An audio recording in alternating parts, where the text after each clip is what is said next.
పవన్ కళ్యాణ్ జల్సా cinema చూస్తుండే చిన్న video చూపిస్తాను. నేల తర్వాత జనార్దన్ సాహు పంటకి పురుగు పట్టిందని ఇల్లు పొలం తాకట్టు పెట్టి మరీ పురుగుల మందు కొని వాడాడు. పని చేయలేదు. అతను కోపం వచ్చింది. ఆ మందు తనే తాగాడు. పనిచేసింది. కొంతమంది రైతులు చనిపోయిన పరిస్థితుల్లో మేము సర్వే చేసామన్నమాట.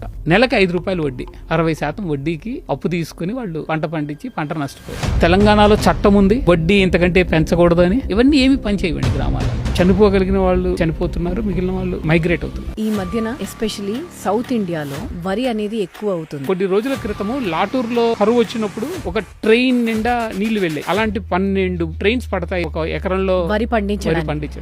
కిలో బియ్యానికి దాదాపు 5,000 లీటర్లు ఖర్చు అవుతుంది. 5,000 లీటర్లు అంటే మీకు ఒక ట్యాంకర్ వాటర్.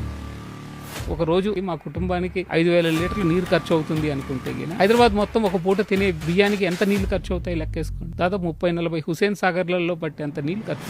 ఆర్వోలు ఎందుకు పెట్టుకోవాల్సి వస్తుంది? 20 సంవత్సరాల క్రితం బోర్ వాటర్ తాగలుగుతున్నారు కదా, ఈ రోజు ఎందుకు తాగలేకపోతున్నారు? హైదరాబాద్ లో ఉన్న ఏ బోర్ వెల్లో వచ్చే నీళ్ళైనా దాదాపు 200 సంవత్సరాల క్రితం పడిన నీళ్ళవి. హైదరాబాద్ చుట్టుపక్కల గ్రామాలలో వ్యవసాయం జరుగుతుంది కదా. ఇటువైపు మెదక్లో వర్షం పడితే ఏమైతుంది? ఆ నీళ్ళని మంజీరాల నదిలోకి వస్తాయి. ఆ రసాయనాలన్నీ దాంట్లోకి వెళ్తాయి కదా. మనం కొట్టిన రసాయనాలు బీరకాయలోనో పొట్లకాయలోనో డైరెక్ట్ గా వాటి మీదకి వెళ్ళిపోతుంది కదా. అన్ని కెమికల్స్ కడుగుతే పోవు. వండినా కొన్ని హార్డ్ కెమికల్స్ ఉన్నాయి. మిరప తీసుకున్నారనుకోండి, మిరపకాయలు మీరు ఎప్పుడు కడుగుతారు? ఎండు మిరపకాయలు ఉన్నాయి, కారం ఉంది, మీరు ఎప్పుడైనా కడుగుతారా?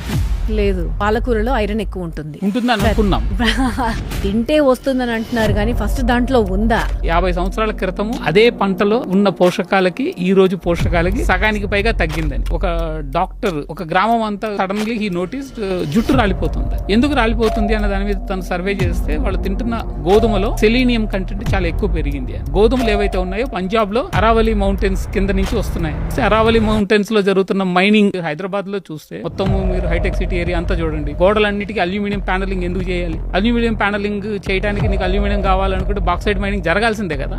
నేనైతే వాడుకుంటాను, మీరైతే చేయొద్దు అనేది కుదరదు. అంటే మనం తినే పచ్చిమిరపకాయలు నాసిక్ నుంచి వస్తున్నాయి, ఉల్లిపాయలు మహారాష్ట్ర నుంచి వస్తున్నాయి, టమాటాలు ఆంధ్రప్రదేశ్ నుంచి వస్తున్నాయి. ఏంటి చిన్నప్పుడు కథ చెప్తారు చూసారా, కుక్క మొరగటం మానేసింది, గాడిద ఏదో లేపడానికి మొరగటానికి ప్రయత్నం చేసి దాన్ని కొడుతున్నారు. అది జరుగుతుంది. రైతుల పిల్లలు వ్యవసాయం చేయడానికి ఎవరు సిద్ధపడట్లేదు అని. టీచర్ల పిల్లలు ఏమైనా సిద్ధంగా ఉన్నారా టీచర్లు అవ్వడానికి? లేరు కదా. ఒక సినిమా యాక్టర్ల పిల్లలు, పొలిటీషియన్ల పిల్లలు, డాక్టర్ల పిల్లలు తప్ప మనం ఎంతసేపు రైతుల్ని బ్లేమ్ చేస్తున్నాము. కానీ ఇదంతా ఆలోచన చేసి దీనికి పరిష్కారాలు వెతకడానికి కదా ఈ సంస్థలు పెట్టింది. మరి వీళ్ళందరూ ఏం చేస్తున్నారు?